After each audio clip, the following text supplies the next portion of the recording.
Azwa, can you tell me what are natural numbers? Yes, sir. All the counting numbers from 1 to infinity are called natural numbers. Afsa, can you tell me the examples of natural numbers? Yes, sir. 1, 2, 3, 4, and so on. Ruhi, what are whole numbers? All the counting numbers including zero are called as whole numbers. Can you give me the example of whole numbers? Yes, sir. 0, 1, 2, 3, 4, and so on. Ed, can you tell me what are even numbers? Yes, sir. Those numbers which are completely divisible by 2 are called even number. Tasneem, can you tell me the examples of even numbers? Yes, sir. 2, 4, 6, 8, 10. Thank you. Imtiaz, can you tell me what are odd numbers? Those numbers which are not completely divisible by 2 are called as odd numbers. Rihan, give me the examples of odd numbers. 1, 3, 5, 9, 11, 13.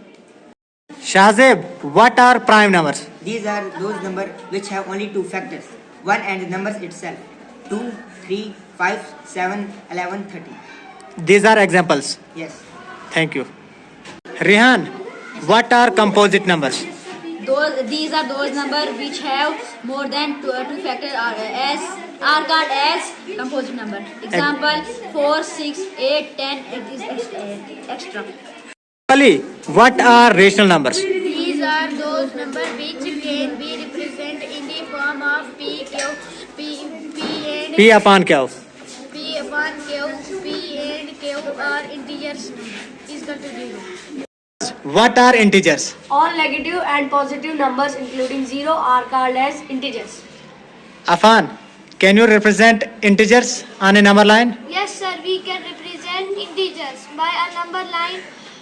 On the left side, we have negative integers, and in the right side, we have positive integers. In the middle is 0, which is known as Non-negative integers. Thank you, sir. Hadika, what do you mean by ascending order? Ascending order means arranging the number from the smallest to the greatest. Azwa, what do you mean by descending order? Descending order means arranging the numbers from greatest to the smallest. Thank you.